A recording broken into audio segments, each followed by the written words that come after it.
ได้ยินเสียงเด็กน้อยมากระไรเด้มันกระหับแสงแดดได้เต็มที่เลยนี่นะพอดีตาเวนมาทางนี้มื้อเช้าเฮ็ดหยังกินแม่นี่กินหมอพี่น้องน้องมีนะมื้อเช้าเฮ็ดหยังกินเก็บ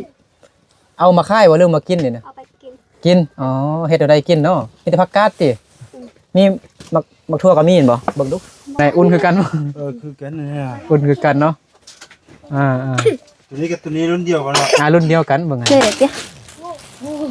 เฮ้ยเอาก็ทันทีเขามาสินุ่งให้มาอันนี้ของแม่โอ้ของแม่นี่โอ้ราคาโคตรแพงเลยงามเด้300,000เอามานี่แม่มานี่อยู่นี่ชดเดียว2นัดเอ็ดเอานบเอาหน่อยเข้าใจเลยโด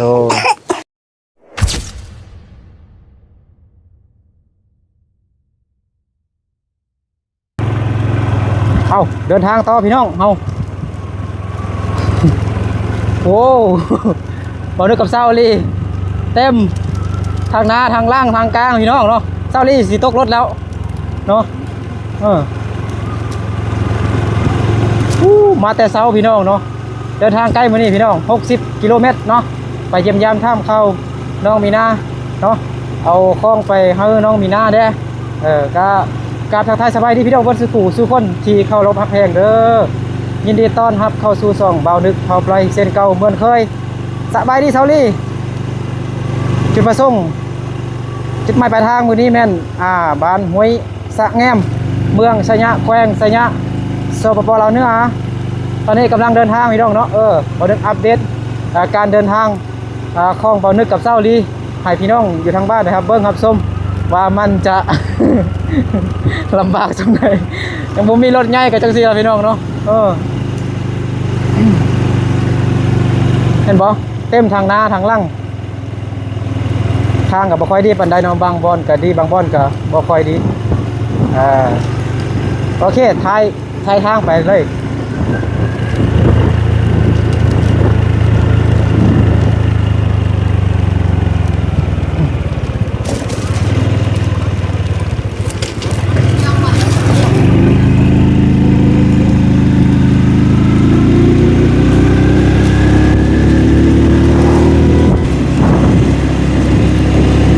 ก็แคบๆจักหน่อยเด้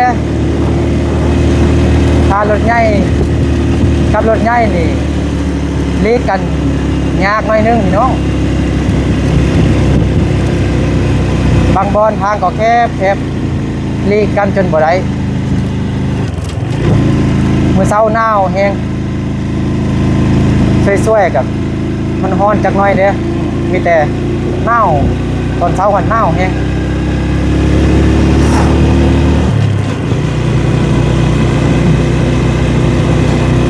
ใกล้จะฮอดบ้านของน้องมีนาแล้วบ้านห้วยสะแงมเมืองชัยยะแขวงชัยยะคันบ่มีแดดเราอากาศจะเย็นพี่น้องเนาะมันซุ่มซื่นวันที่มีต้นไม้ใหญ่หลายๆก็มันก็จะมีน้ำหมอกยังบ่ทันแห้ง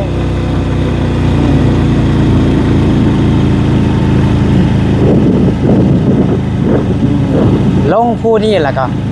ลงดอยนี่ก็จะเห็นหมู่บ้านจะฮอดหมู่บ้านของน้องมีนาแล้วเนาะไปพี่น้องโอ้วันนี้ทางบ่ค่อยดีปานใดพี่น้อง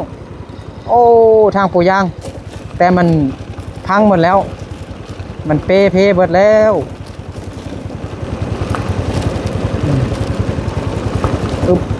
โต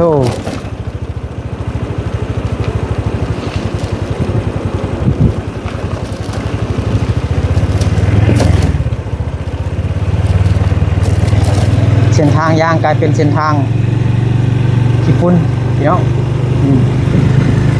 หอดแล้วหอดหมู่บ้านแล้วหมู่บ้านของน้องมีนาบรรยากาศดีแฮะเนาะ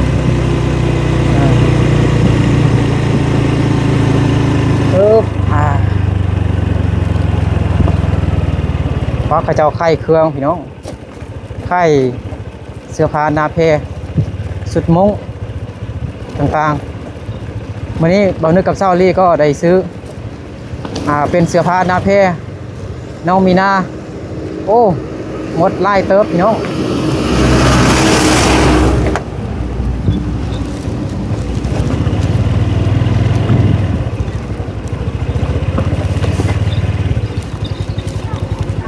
ลงไปก่อนเนาะ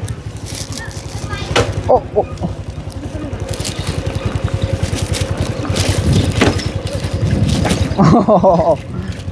โอเค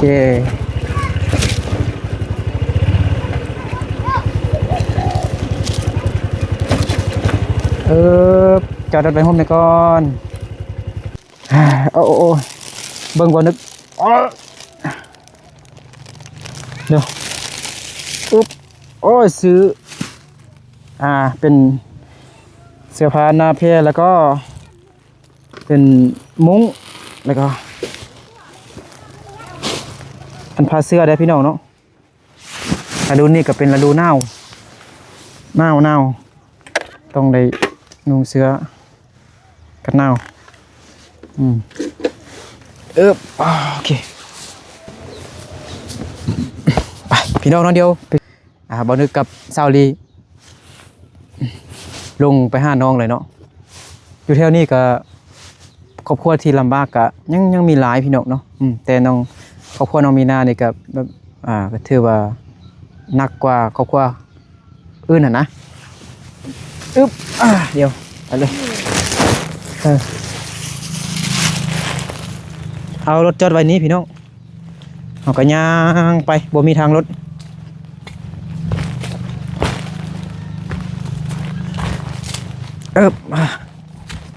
หอยย่างมาทางลัดเดี๋ยวนี้นะ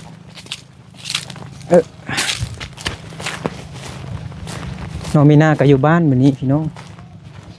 เห็นไขประตูไว้น่าจะอยู่เฮือนนั่นแหละ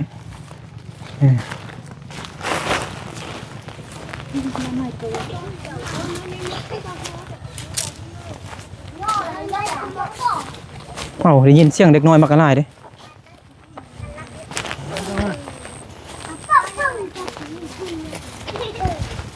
มีนาอยู่เฮือนบ่อยู่ใช่มีนาสบายดีมีนาเห็นเสียงดีบ่อุ้ย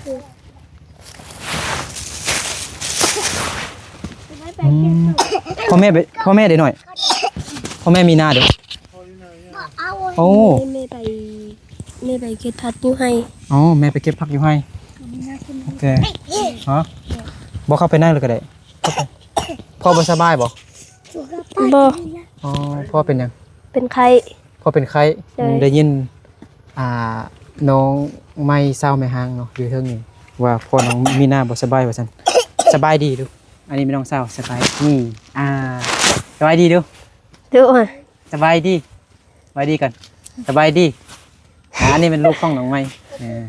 แล้วสบายดีเดี๋ยวเอาขนมให้เด็กน้อยบึ้งก่อนหิวขนมแล้วขนมต้นแล้วเบิ้งเคี้ยวเป็นแมงเหรอเด้เคี้ยวแมงเลยหันให้พวกเราทงกันขับใจใจป่ะเดี๋ยวเอาเป็นทงเลยเนาะใส่น้องสู้ไม่ได้ก่อนสู้ลูกของน้องไม้น้องชูซ่อนอยู่แล้วทงน้อยก็เอาซองทงเนาะขอบใจวะไปเข้าไปไหนกันเลยนะไปเบิ่งพอเดี๋ยวพอเจ็บร้ายบ่พอเป็นไข้เนี่ยโอ้ดูข่าวมาดูซื้อยามาดิใช่เขาจะเดี๋ยวอนุญาตเข้าไปในเฮือนมีนาเบิ่งพอเป็นไข้ได้จักมือแล้วสบายดีพอเด้อโดยว่านี้เลยกินยาแล้วกินแล้วบ่มีอันแผ่นติดหัวเนอะยาติดหัวอันตัวบ่ติดมันว่ามันเป็นไข้เม็ดว่าไข้เน่านะโอ้เน่าไข้เน่ามันเน่าไล่เราเลือดด่างออกเนี่ยโอ้เลือดด่างออกที่ไปอยู่เราไปกินข้าวเช้าเรามันสะลงตัวฮ้อนบ่ทิ้งฮ้อนบ่ฮ้อนแล้วเดี๋ยวนี้กินยาฮ้อนแล้ว อืม แม่ฮันว่า คือมีลิ้นยางยืดเนาะ เอายังยึดนี่มาปืนมาถ้าอีหน่วยมาถ้าผู้หน่วยหันไปยิงป่านนะ สงสัยว่าเอ้าเอิ้นพ่อลิ้นยางยืดนำจักหน่อยเออ มันเอาให้พ่อแป้งให้แม่พ่อยังบ่สบายที่ว่าเดียวก่อน นี่โอ้มันเต็มเลยได้หันเนาะ กิน แดดนี่เห็นบอกเป็นสีอันนั้นพ่อน้องอามีนากะแป้งอันโซลาเซลล์เนี่ยงามปะไว้วันนี้เลยเนาะเป็นระเบียบเรียบร้อยแฮงลองเปิดเบิ่งดูหน่อยลองเปิดเบิ่งดูให้ FC เบิ่ง นี่เนาะนี่นั่นเนาะ น้องมีนาเปิดเบิ่งดูเจ้าคักกว่านี้อันตัวอันแทงอยู่สาตัวอันแผ่นมันนะอยู่เทิงกันบ่ลองเบิ่งดูพอมีนาเฮ็ดงามบ่เบิ่งดูมามีนาพายไปดูอยู่สา เงินน้องมีนากระสุดชีวิตแฮงอะไร อยู่ โอ้นี่ป้าเธอพอน้องมีนาเฮ็ดงามแต่พี่น้องบางคนนี่บ่เฮ็ดแบบนี้ได้เอายองใส่หลังคาเฮือนเลยป้าเธอมันก็รับแสงแดดได้เต็มที่เลยนี่นะพอดีตะเวนมาทางนี้จนฮอดมืดฮอดค่ำพุ่นแหละเธอเฮ็ดงามขนาดเลยแม่นดีเลยพอมีนาสร้างเฮ็ด คักบัดนี้ซากโทรศัพท์ได้บ่ ได้ ซากแล้ว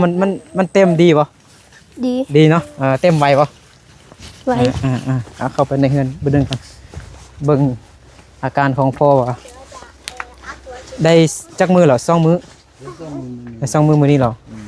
คือบอกเอาหยังมาติดบ่เจ็บหัวบ่ เวลาเป็นใช้มาแล้วคือ มันเมื่อยหมดทั้งโตแม่นบ่ นี่ บ่แม่นไข้ยุงบ่ ให้อยู่ มันไข้ยุงน่ะบ่ได้ไปกวดเถื่อใช่แม่นใครเม็ดว่า ไข้หนาวเนาะ ผิดนึงนะกินผิด กินอีหยังผิด เจ็บคอไอ้นี่มากิน เออ กินตับของหุ้งซ่าแล้วมันเป็นอย่างนั้น เอากินตำบักหุ่ง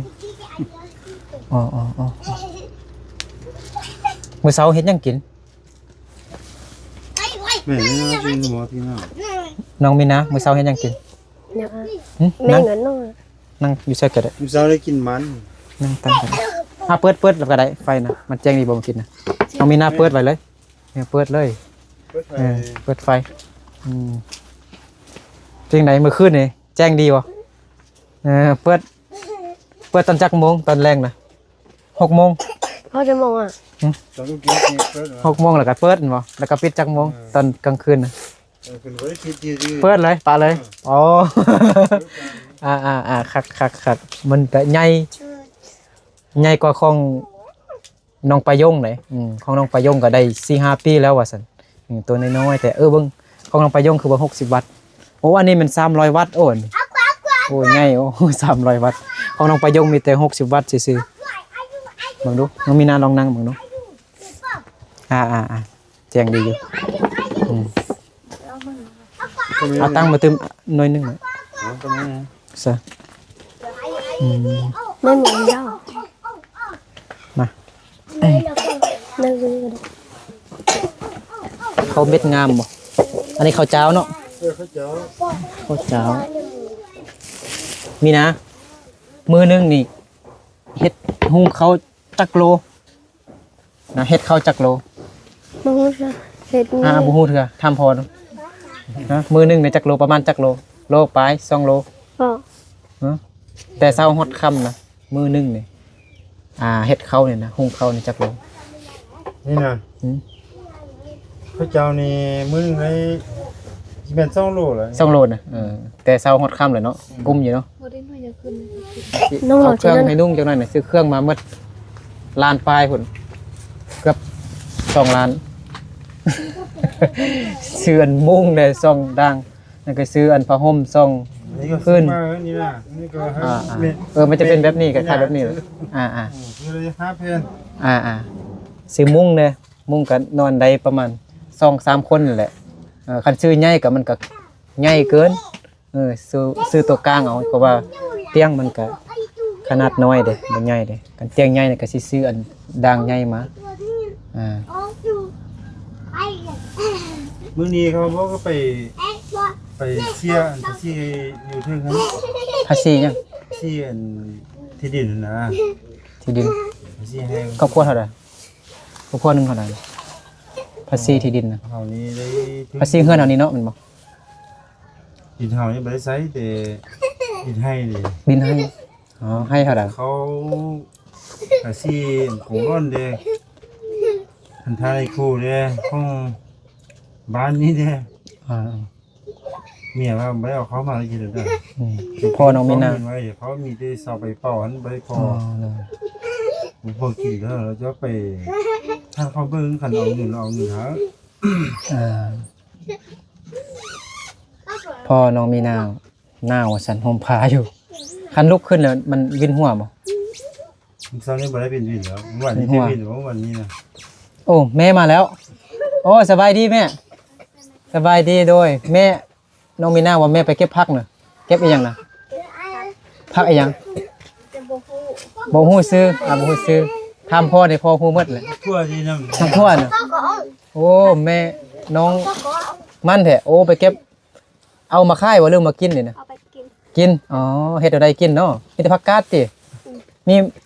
บักทั่วก็มีเห็นบ่เบิ่งดู บ่มี อืมโอ้งามเนาะปาดโถ เก็บมื้อเช้านี่ เก็บมื้อเช้านี่ปาดแม่น้องมีนาไปผู้เดียวนะไปผู้เดียวโอ้บ่ย่านน่ะไกลบ่ไม่นะบ่มอซื้อโดยอืมพอไปนำบ่ได้โอ้เนาะบ่สบายเอาแม่นั่งตั้งมานั่ง ถ้าพอบ่สบาย เมื่อย นี่คันพอสบายแท้มื้อเช้านี้ไปแล้วให้ตาคนน่ะ อ๋อ สิแอบตาคน เก็บ เก็บอยู่ มักไม้มักตอกมากินเนาะโอ้ยน้อยลิ้น กระทรวงมันงาม โอ้บกเกลือเข้ามันคือบ่จ้อยแท้มาหน่อย น นะ มมันน่ะ ฮะ ดูสมองก็ดู ซื้ออันแลคตาซอยให้มันก็ได้หน่อยปองนมมาอืมเอาตั้งแม่นั่งอยู่เมื่อยบ่เมื่อยบ่เออไปแต่เช้าแล้วก็มาสวยๆมามันตกไปน้อยระวังขาหักเลยอืมแจ้งดีบ่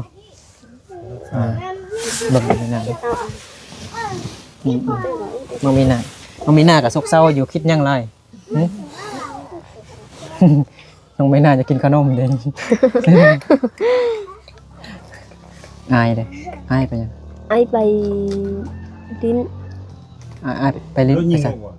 ยิงนุ่ง ยิงนกว่ะ นกเอาอีหยังไปนะเอาอันตัวย่างอันติ กระสุนไป ไปส่วนไป พอไอไปแล้ว ไปแล้วไปที่เสาเนี่ย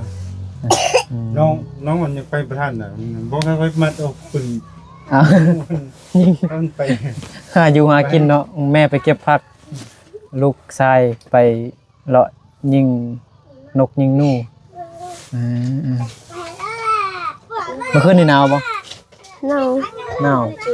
เครื่องบ่ได้ซื้อผ้าเสื้ออีหยังมาอยู่ไทยมันเขาเอิ้นว่าที่นอนอยู่ลาวเขาเอิ้นว่าผ้าเสื้อปูนอน นี่ถ้าสิผมอ่ะลือคือน่ะ เครื่องลายพดเมื่อกี้บ่นึกกับเซาลีเนาะเซาลีเกือบตก จะมาหน่อยรู้ใจรู้เอาหนึ่ง เอาเครื่องใส่เป่ามีผ้าห่มเนี่ย สับบ่แม่ มีมุ้งนะเอาไว้นอกจังหน่อยจึงเอามา อย่าเลยแอร์ อืม เปรมให้อย่างเหรอนั่นเสียก็ มื้อเช้ากินหยังกินมักทั่วกินเนาะ ผมไม่อยากเสียก็เป็นจ้าก็ไหน มื้อ พอ เช้า ตะกี้แล้วนอนเจ้ะ เอ้า มีโซนนี้กินมักทั่วดำเนี่ย กระทามากินมักทั่วนี่ แม่หันแต่มักทั่วกิน เขาไม่ได้เขาไม่ได้กิน เจ้าเอ้ามีหน้าบ่ได้กินค่ะ บุซินเราบุกิน บ่แซ่บกินดิบนะ กินดิบเนี่ยอ๋อปกติเรากินสุกเอานะมีหน้ากินสุกเอาเนาะมันบ่เข้าใจบ่ เขา สุกดิบฮู้บ่ กินดิบมันแซ่บกินสุกมักทั่วเนี่ยบ่ค่อยแซ่บตำใส่ขิงแล้วก็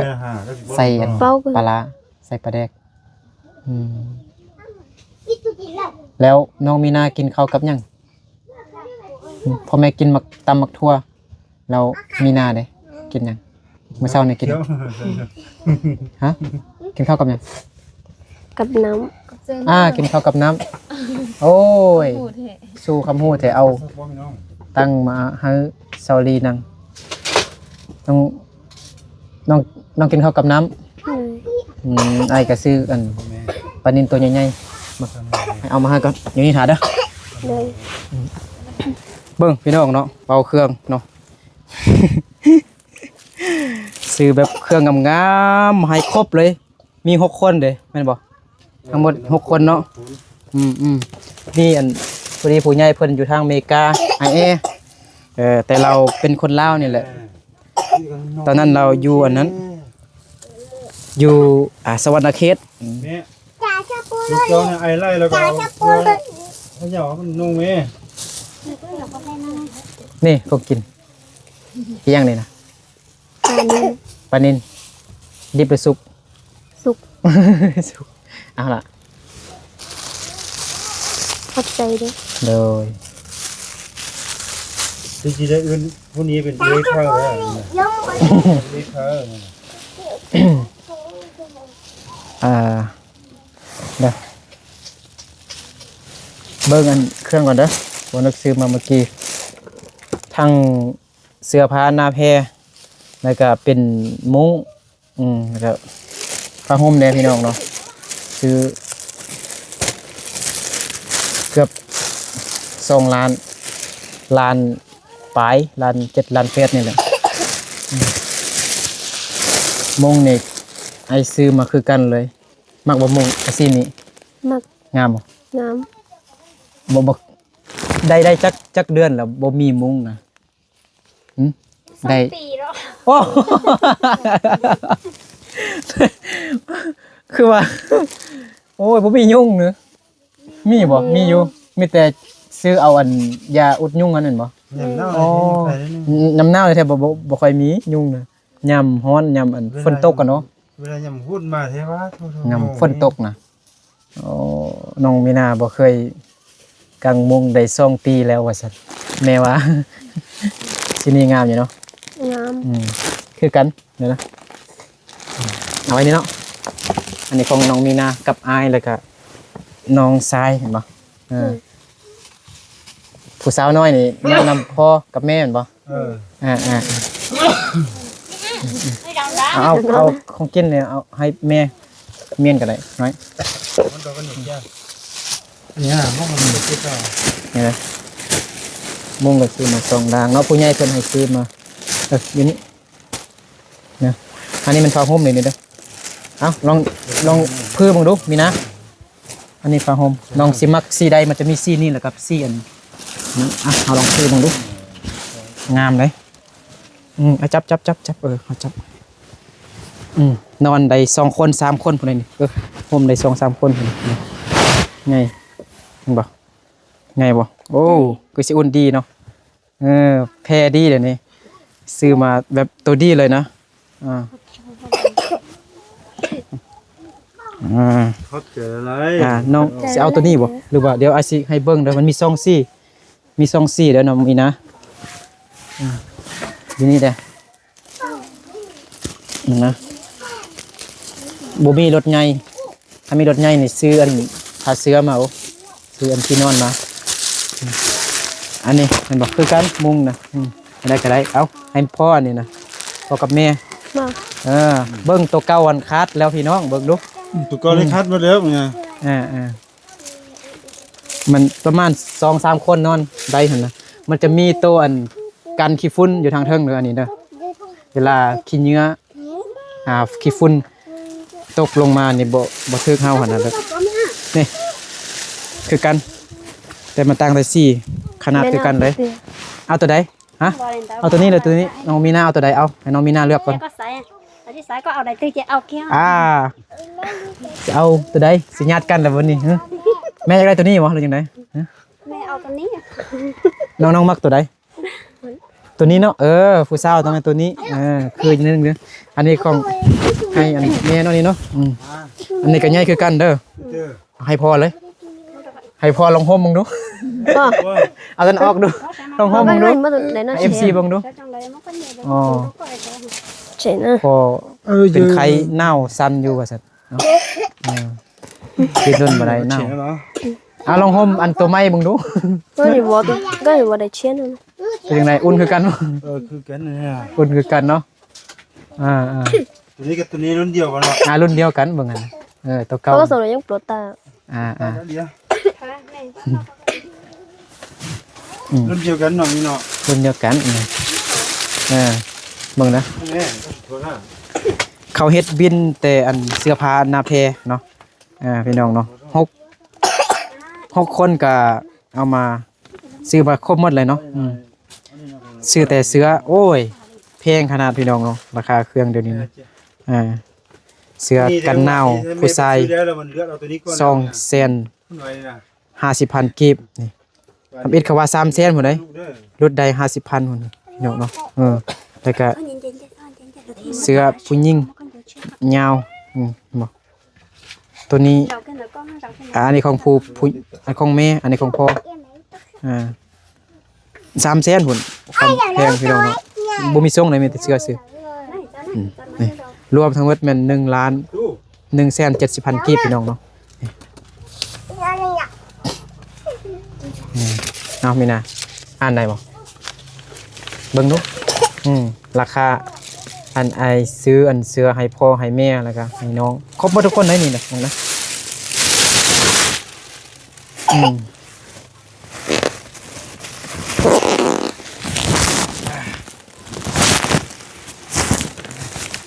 ซื้อแต่แบบอันตัวดีๆเครื่องดีๆแล้วนี่นะบ่เป็นเครื่องเล่เด้ เขาจนเฮ็ดดินให้น้องมีนาแม่แล้วก็พ่อคือสิมักคักคันพ่อบ่นาวมาลองเสื้อมึงดูแหน่อันนี้มันของว้ามากบ่มากบ่งามบ่มีทรงพร้อมไหนเนี่ยเป็นสุดเลยเอาลองนุ่งให้เบิ่งดูหนาวลองนุ่งเบิ่งดูมากบ่โอ้เจ้าขอบใจอะไร ขอบใจเนื้ออันนี้ของใช่ให้อันน้องทรายมาดูใส่มาเอามามีหมวกพร้อมในนี่มีหมวกพร้อมเจอดีใจโอ้มายังก็งามเนี่ยมันง่ายเนี่ยง่ายเนี่ยมันอุ่นดีบังดูอันนี้มันส่งเหมือนนี้เอ้าก็ส่งมันง่ายจากหน่อยเด้โอ้ล่อจิ้มแม่อันนี้พอดีเลยเนาะน่าพี่เห็นบ่เ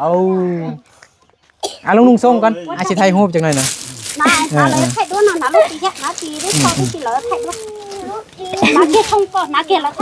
อันนี้มันคลองอายด้วยนี่ด้วย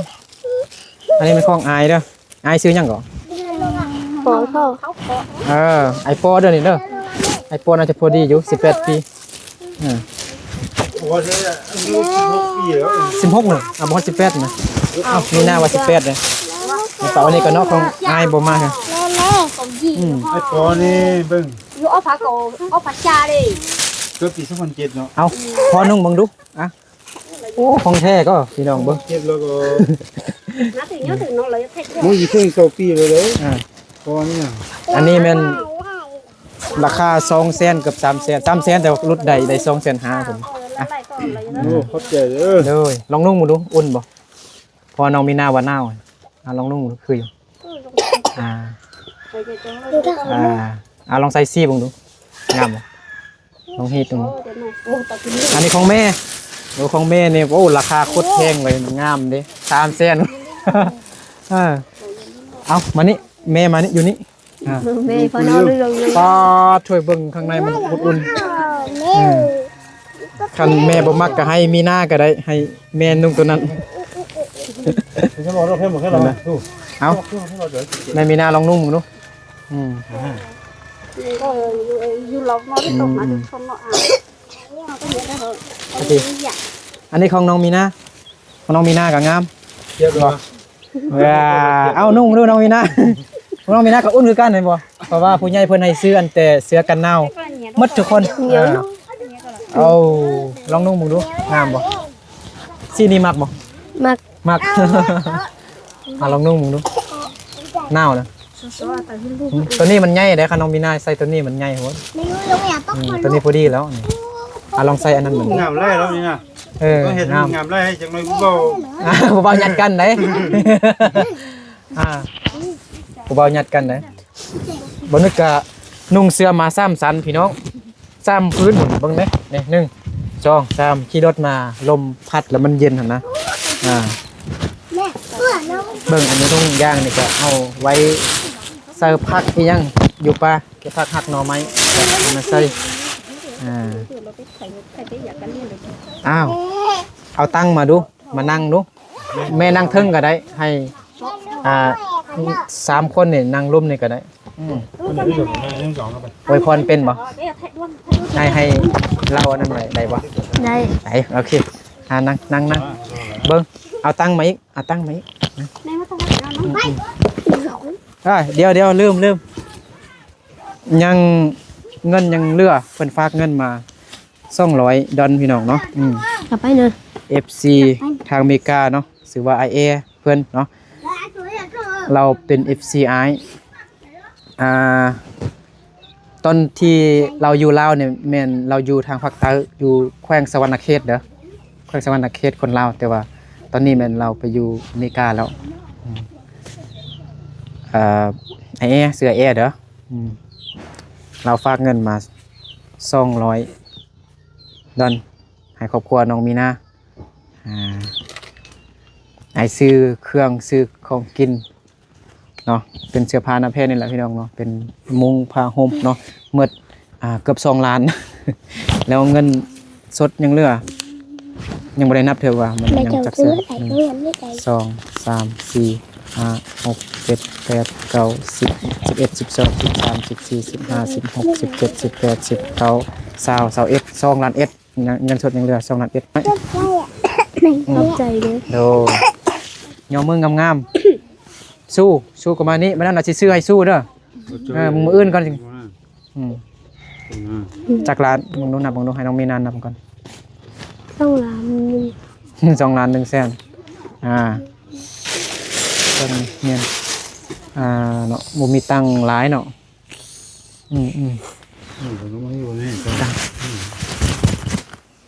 นั่งนำกันได้บ่อยากให้พรนั่งอยู่รุมกับแม่นะไม่ยังฮ้อนเนาะ แม่ว่าฮ้อนตอนเช้ากับตอนแรกในหนาวนุ่งตอนเช้ากับตอนแรงเอาตอนช่วยสู้แล้วสู้สู้ก็แม่อันไหนที่เต้าใช่ไหมเนาะเต้าใช่ละเอาบัดนี้ให้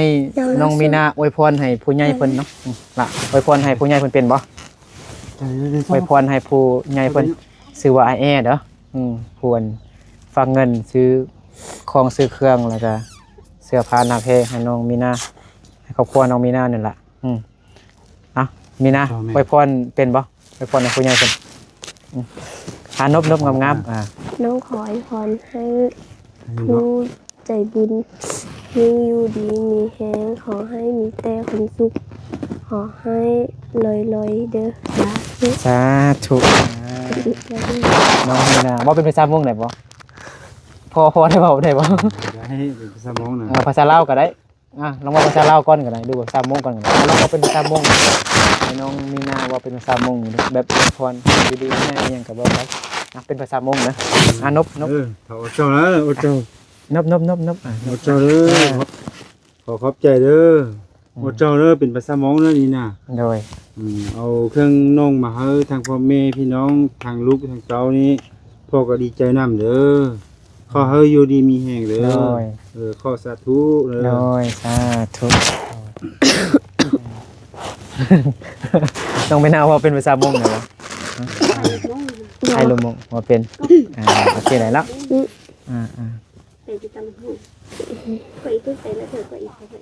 ปลาหุ่งดีพี่น้องเนาะซากโทรศัพท์น้องก็เอาอันห้องยางมาห้อยไปฮั่นซากโทรศัพท์แล้วก็ ใส่ไว้ทงยางกันเลย ก็ แต่น้องมีหน้าบ่มีโทรศัพท์พี่น้องเนาะมีแต่ของอายเมื่อครอบครัวเฮามีแต่เครื่องเดียวติ เออ โทรศัพท์มีแต่เครื่องเดียว เครื่องเดียว มีของอ้าย เครื่องโตนเทมันเยอะ มีตั้งโต๊ะเนาะตั้งโต๊ะของพอโทรแบบธรรมดาพี่น้องเนาะโทรเบิ่งหน้าบ่ได้เลยโทรตั้งโต๊ะเบอร์ตั้งโต๊ะโชว์ใช่เปย์อยู่พุ่นเบิ่งมื้ออื่นมื้อฮื้ออาจจังซื้อให้สู้เด้ออันนี้เป็นลูกของน้องไม้ได้ซื้อมา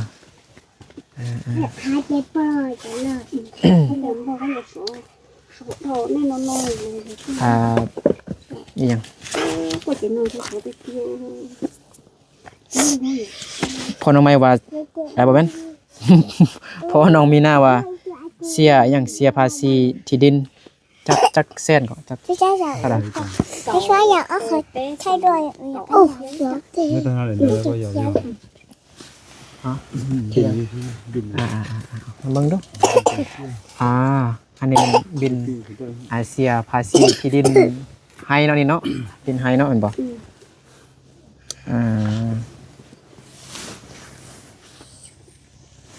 เราเดี๋ยวเช้าเนี่ยจะขอบ้าง เหมือนกัน เขาเขียนคือซีเขาก็เขียนหมดนี่ เดี๋ยวเราบอกเช้าเนี่ยขอเนี่ยไทยจะขอเอา ของบ้าน บังคับเงินค่าภาษีที่ดิน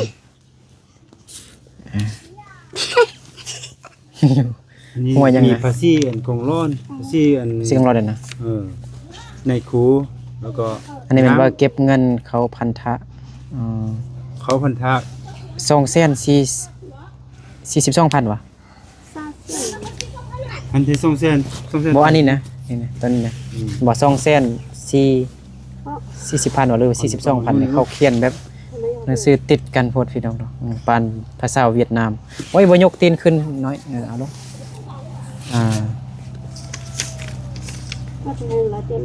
อันนี้เด้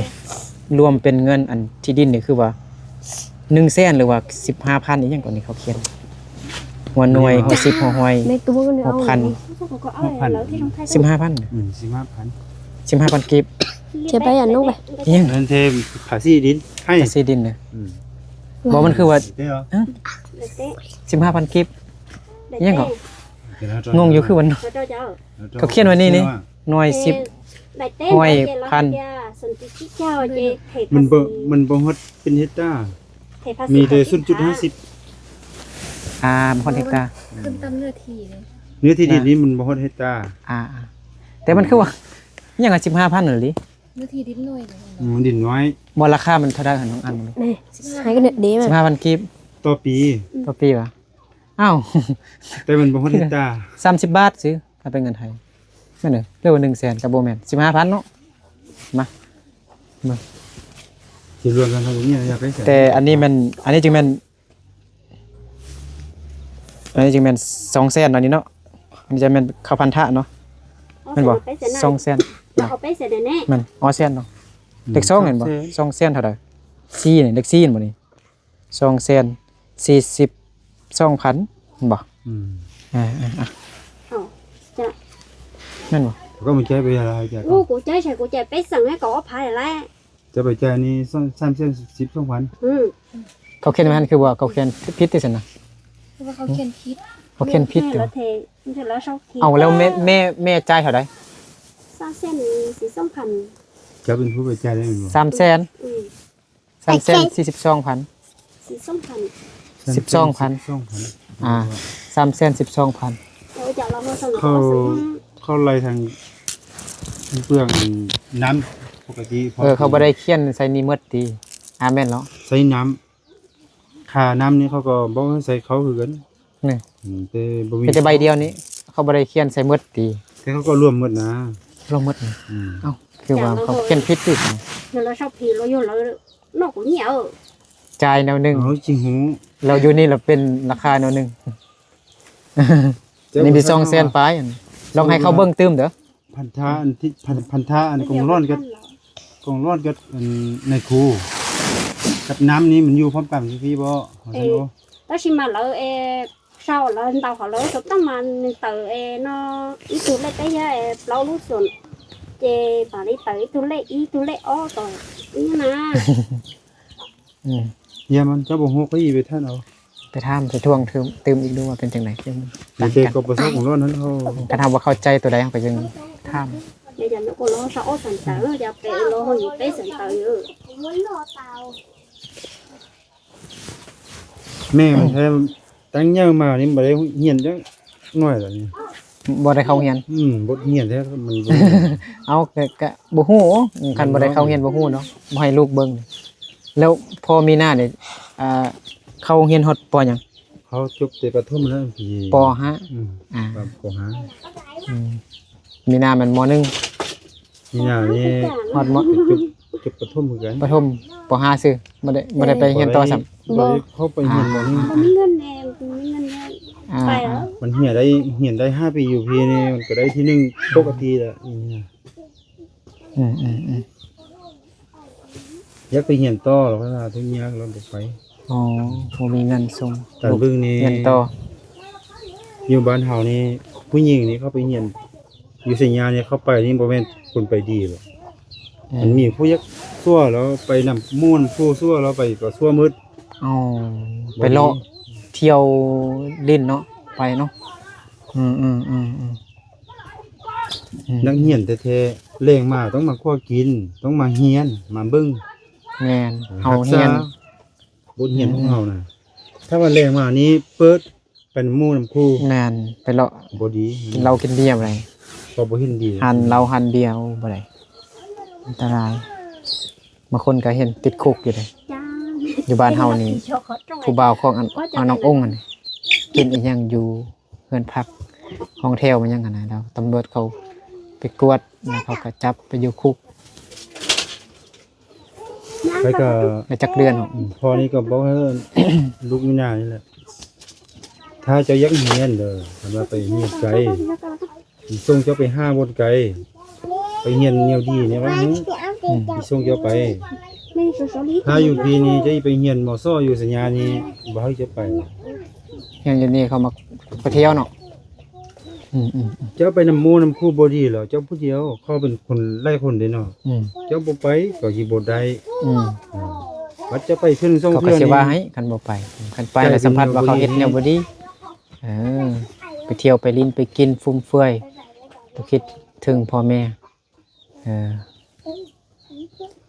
เขาเอิ้นว่าพกคนดีมี4เกยรตัวเด้อพกคนชั่วแล้วเกยรตัวหมู่มองเป็นแบบนี้ว่าบ่ต้องไปพกเขาดีกว่า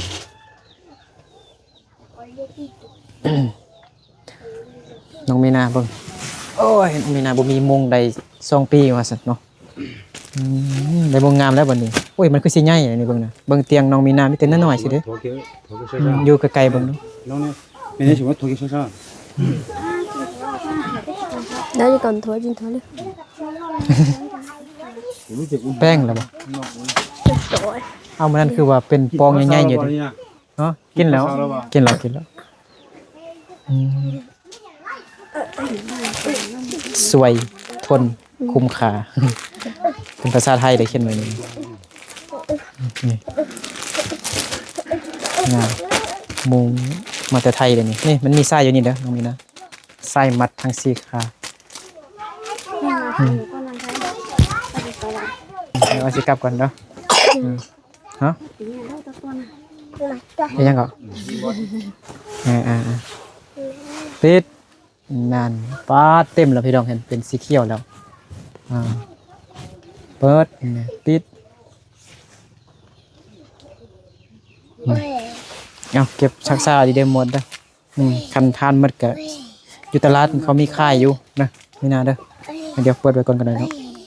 บ่ได้กลับกลับกันเด้อโอ้ดีใจเนาะเบิดเดียวกับเพื่อนที่นี่น่ะไปลินน้ำหมูไปเกือกขี้ฝุ่น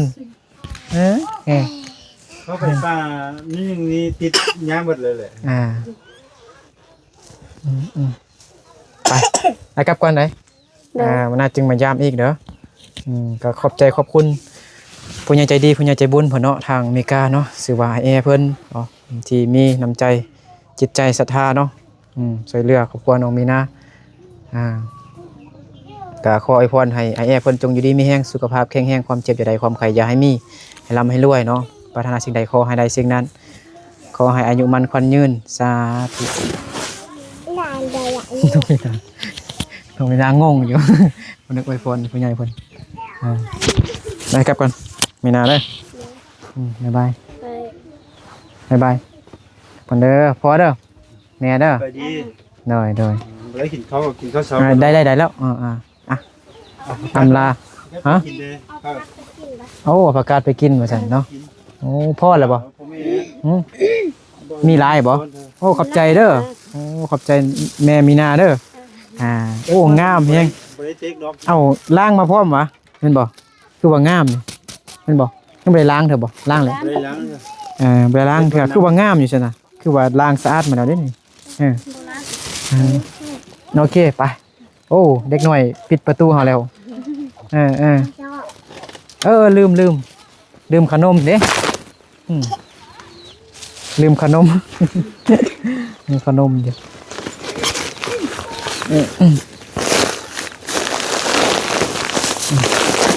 อ้าวเอาจับอันนี้